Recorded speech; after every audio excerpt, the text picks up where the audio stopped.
আসসালামু আলাইকুম। সবাই কেমন আছেন? আশা করি সবাই ভালো আছেন। আজ আমি বানিয়ে দেখাবো জর্দার রেসিপি, যেটা খুবই সহজ। যে কোনো একটা বাচ্চাও আমার রেসিপিটা ফলো করে জর্দা বানিয়ে নিতে পারবে। এর জন্য এখানে আমি 250 গ্রাম চাল নিয়েছি, আর লাগবে মোরব্বা, কিশমিশ আর কাঠবাদাম। এখন একটা ননস্টিকের কড়াই বসিয়ে দিলাম। এখানে আমি প্রায় 3 টেবিল চামচ ঘি দিয়ে দিচ্ছি ভরে ভরে। ঘিটাকে এখন একটু গলিয়ে নিব, হালকা একটু গলিয়ে নিলেই হয়ে যাবে। ঘিটা হালকা একটু গরম করে নিয়ে এখানে আমি প্রায় 15টার মতো কিশমিশ দিয়ে দিলাম। কিশমিশগুলো এখন ঘিয়ের মধ্যে একটু ভেজে নিব। আমার কাছে কিশমিশটা শুধু খেতে ভালো লাগে না, এরকম ঘিতে ভেজে নিলে কিশমিশটা খেতে খুবই ভালো লাগে। জাস্ট কিশমিশটা একটু ফুলে ওঠা পর্যন্তই ওয়েট করলাম, প্রায় 2 মিনিটের মতো ভেজে নিয়েছি। এখন কিশমিশগুলো আমি তুলে নিচ্ছি ঘি থেকে। এখন সবগুলো কিশমিশ তোলা হয়ে গেছে। এখন আমি কাঠবাদামগুলো ঘিয়ের মধ্যে ভেজে নেব। সব কিছু ঘিয়ের মধ্যে ভেজে নিলে খেতে আরও বেশি টেস্টি হয়ে থাকবে। প্রায় 2 মিনিটের মতো আমি এখন কাঠবাদামগুলো ভেজে নেব। কাঠবাদামগুলো আমার ভাজা হয়ে গেছে। এখন আমি কাঠবাদামগুলো এই ছাঁকনিটা দিয়ে ঘি ঝরিয়ে কাঠবাদামগুলো তুলে নেব। এগুলো আমার ডেকোরেশনের সময় ব্যবহার করব। আর হালকা কিছু যা থাকবে তা এখন রেখে দেব। তা আমি এখন এটার ভিতরে রাইসটা রান্না করে নিব। এখন এখানে আমি দিয়ে দিচ্ছি 2 টুকরা দারচিনি আর 3টা এলাচ ফল। এলাচ ফলগুলো হালকা একটু ফেটিয়ে বেশ কিছুক্ষণ একটু ভেজে এখানে আমি 250 গ্রাম চাল দিয়ে দিলাম। চালটাকে খুব ভালো করে ধুয়ে আমি পানি ঝরিয়ে রেখে দিয়েছিলাম। এখন ঘির মধ্যে চালটাকে ভেজে নিব। ঠিক আমরা যেভাবে পোলাও রান্না করি আমি সেম জর্দাটাও ঠিক একইভাবে রান্না করে নিব।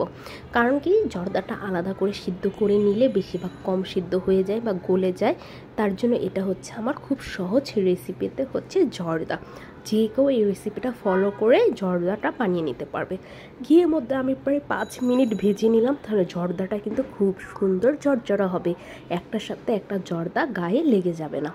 এখন দিয়ে দেব পানি। যেহেতু আমি বললাম 250 গ্রাম চাল, পানি নিলাম 500 গ্রাম, মানে চালের ডবল। যদি আপনারা 500 গ্রাম চাল নেন তো অবশ্যই 1000 গ্রাম পানি দিয়ে দিতে হবে। ঠিক এরকম 1 কাপ চাল 2 কাপ পানি। এখন খুব সুন্দর করে আমরা ঠিক যেভাবে পোলাও রান্না করি সেম এভাবেই রান্না করব। আর আমি জাস্ট 2 ফোঁটা ফুড কালার দিয়ে দিলাম, অরেঞ্জ ফুড কালার। কারণ জর্দার কালারটা কিন্তু একটু অরেঞ্জি হয়ে থাকে, তো এই জন্য আমি একটু ফুড কালার দিলাম। এখন চালটাকে খুব সুন্দর করে আমি ভাত রান্না করে নিব, মানে সিদ্ধ করে নিব। এখন আমি হাফ মুখা কেওড়া জল দিয়ে দিলাম, আর যে মোরব্বাগুলো কেটে রেখেছিলাম সেই মোরব্বাগুলো দিয়ে দিলাম। কারণ মোরব্বাগুলো একটু শক্ত শক্ত, তাই আগেই দিয়ে দিলাম। পানির সাথে চালের সাথে মোরব্বাগুলো খুব সুন্দর সফট হয়ে আসবে। চালটা কিন্তু এই পর্যায়ে আমার পুরোপুরি সিদ্ধ হয়ে গেছে। এখন আমরা যেভাবে পোলাওটা দমে দিই ঠিক এভাবেই আমি চালটাকে সমান করে পোলাওটাকে আমি দমে দিয়ে দিব। 20 মিনিটের জন্য আমি এখন এই জর্দাটাকে দমে বসিয়ে রাখবো, ঠিক পোলাওয়ের মতো। একটা যদি আপনাদের ঢাকনাতে ছিদ্র থাকে, ছিদ্রটা অবশ্যই বন্ধ করে দেবেন, আর নিচে একটা তাওয়া দিয়ে 20 মিনিটের জন্য রেখে দেবেন।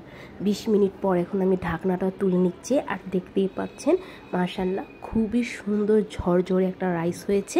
আমি এখন নাড়া দিব না, নাড়া দেওয়ার আগে আমি চিনিটা দিয়ে দিচ্ছি। 1/4 কাপ দিয়ে আমি 3 কাপ চিনি দিয়ে দিলাম। এখানে আপনারা আপনাদের মিষ্টিটা বুঝে অবশ্যই চিনি দিয়ে দিবেন।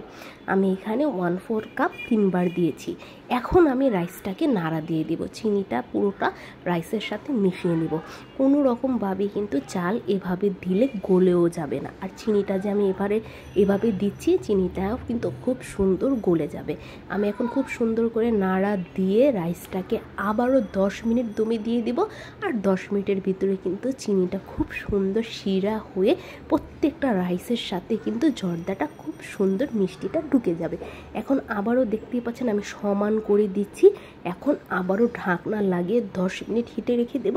চিনিটা খুব সুন্দর গলে প্রত্যেকটা রাইসের ভিতরে ঢুকে যাবে।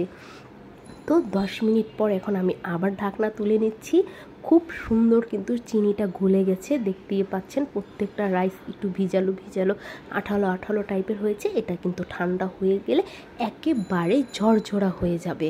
এখন আমি আবারও ভালো করে নাড়া দিয়ে মিষ্টিটা খুব সুন্দর করে প্রত্যেকটা রাইসের সাথে মিশিয়ে নিচ্ছি। আমার জর্দা রান্না কিন্তু পুরোপুরি রেডি।